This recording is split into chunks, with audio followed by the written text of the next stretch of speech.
All right, welcome back. Today we are talking about a thought that I had for a long time, a thought that I hear from prospective clients, and a thought that I hear from my clients. And that is, I should be able to do this myself.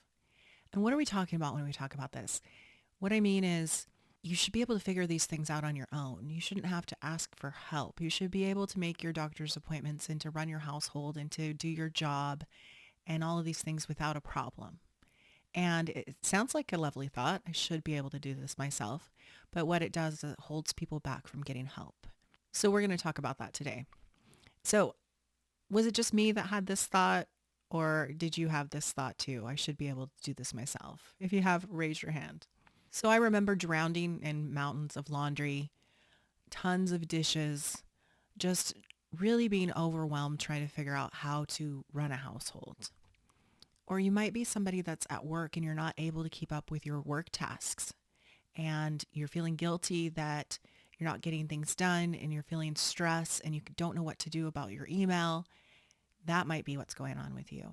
Or maybe you're a student and you're waiting till the last minute to do your assignments and you're feeling overwhelmed and you don't know how to organize yourself effectively and you're losing things.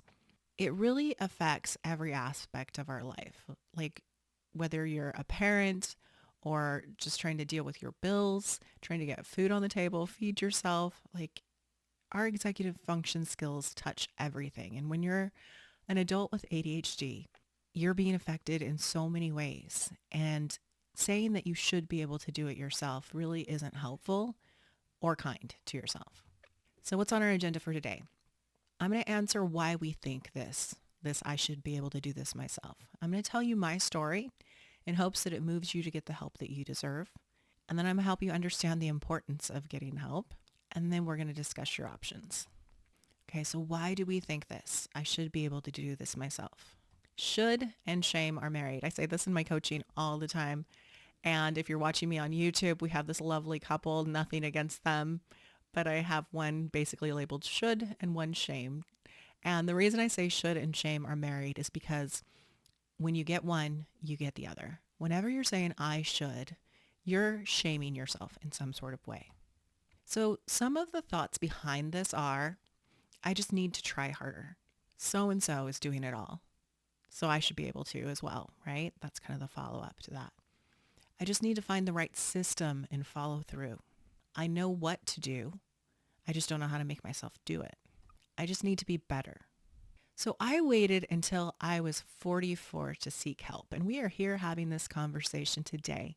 The reason I chose this topic is because I don't want you to wait as long as I did. I don't want you to suffer longer than you have to. So this episode today is close to my heart because that was my thought. I was trying to be a wife and keep a house functioning while raising kids and educating them and deal with outside responsibilities and deal with all of my hyper focuses. I knew I had ADHD. I just didn't think it mattered to my everyday life. I think I had some idea that it only mattered for school. And all of my anxiety and overwhelm was from trying to muscle through my ADHD symptoms without help. So what I couldn't figure out. I couldn't figure out without help how to keep the dishes done, how to not have mountains of laundry, how to keep a house clean, how to consistently get dressed and groomed in the morning, how to be on time, how to not do everything last minute, how to not overcommit, how to set up and organize doctor's appointments. I mean, I couldn't even wrap my mind around exactly what my kids needed, how to pay the bills on time. These are just a few examples.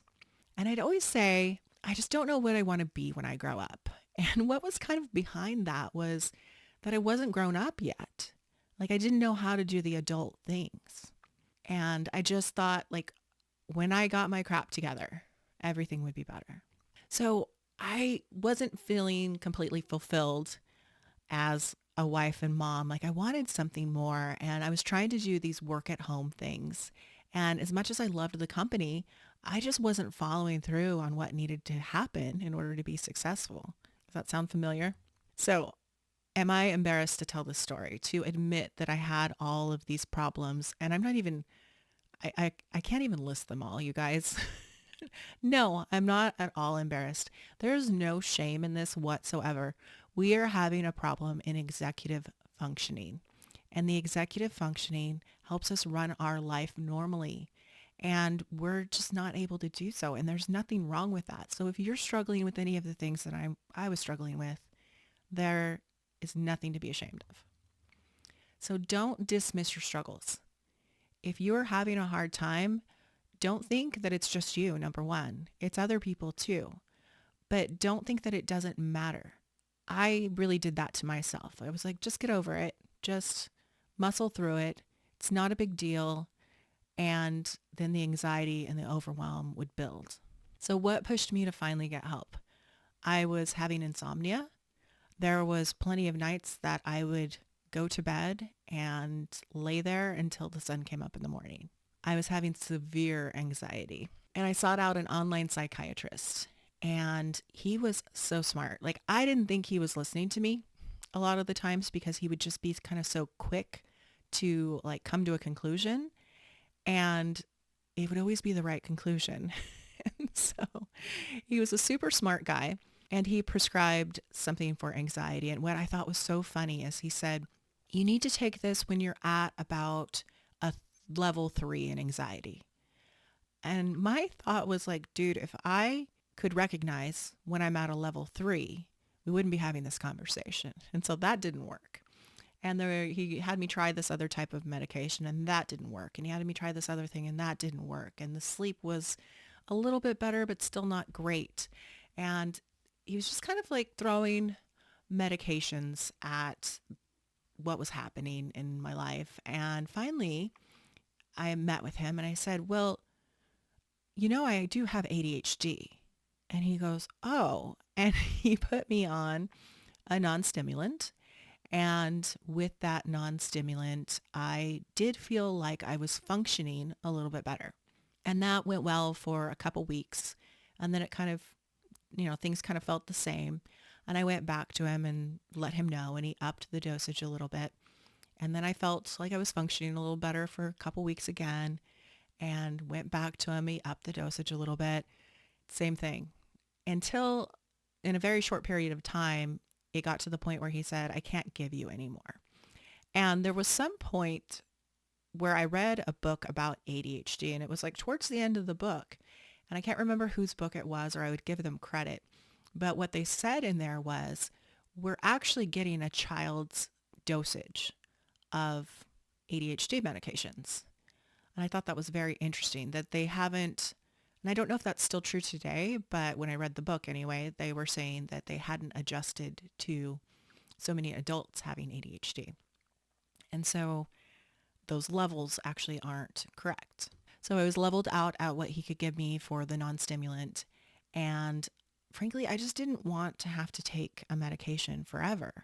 And then I found coaching. I started getting coached, and this was through Self-Coaching Scholars. And at the time, I didn't know it, but I started bringing all my ADHD symptoms to coaching as problems to solve. And what it was my executive dysfunction that we were working on. And then I start learning that my thoughts create my feelings and that I'm in control. I found that I was identifying as an anxious person, and that was making me more anxious. I learned how to keep a calendar and actually follow it. I learned how to not procrastinate. I learned how to create and follow a routine. I learned how to stay organized, how to love myself more and give myself more grace, how to set big goals and achieve them. And I can't even list everything that I've learned here from coaching and every little insight. I learned that I had an underlying belief that life was hard, and ADHD gave that to me partially, but partially it was a very well-meaning thing that came from my family that you need to work hard. And through coaching, I learned that I was turning that into something bad. I was turning it into meaning that I had to work hard to deserve things. I turned it into meaning that everything had to be hard, and just learned so much through coaching. And that alone, that life is hard underlying belief, made my life so much easier. So don't wait. That's why I'm telling you this story. Like, don't wait as long as I did to get help. Start your journey wherever you need to. You don't have to do it yourself. You're having executive dysfunction. And if you're watching me on YouTube, what we have here is a picture of the brain, and that yellow part in the front, right behind your forehead, is your prefrontal cortex. So your executive functions, what are they? Impulse control. You might just fly off the handle. You might say things without thinking. You might shop for things without thinking through the consequences. There's all kinds of ways impulse control affects you. Your working memory. It's like the whiteboard of your brain. That's where you put things for the short term. That might be having trouble. Your cognitive flexibility. When you have to make changes or things didn't go exactly the way you thought, are you having struggles with that? Your time management, your time awareness, your emotional regulation, your task initiation. Are you having trouble getting started on things? Your goal-directed persistence. If you do get started, are you having trouble finishing? Planning and prioritizing. Are you able to do that effectively? Or are you having struggles with that? Your organization. Are you able to organize things effectively and keep them organized? Your attention and focus. Are you losing focus easily? Are you having a hard time paying attention? Are you getting distracted easily? These skills help or hurt you in every aspect of your life. You deserve help. So what are the options? Of course, I'm going to plug coaching because that's what really helped me. But I started with a psychiatrist, right? I started the journey somewhere. You could do a therapist or a psychologist, a psychiatrist, or even your general medical doctor can get you started in getting some help. So don't do it later. Start now. So I'm going to unshamelessly plug my coaching because I've been through this and I understand exactly what you're going through. And coaching is what helped me. Coaching is the only reason I'm sitting in front of you right now. It worked so well on me that I wanted to be a coach. And so how can you work with me? If you'd like to, you can work with me in private one-on-one coaching, or you can join the ADHD Academy. We have our group coaching in there, courses, resources, community. I just added a private podcast. We have a WhatsApp accountability group. You have all the support you need in there. And when you work with me one-on-one, you get the membership along with your sessions. So I'm going to switch gears a little bit and tell you about the 12-week year challenge that I have coming. We're going to start around March 7th. If you are watching this after that time, don't worry, still go to the link and put in your name and email, and I will direct you to the recordings, or if we have started another challenge, I will get you in. So it is www.learntothrivewith ADHD.com/12-week-challenge. And if you go there, there is a video that you can take a look at if you'd like, and you put in your name and email, and I will get you the information you need to join us in our 12-week challenge. And you can work on any goal you want. And I'm going to help you every step of the way in what you need to do to achieve this goal. So I just want to thank you again for being with me this week, and I will see you next week. Bye-bye.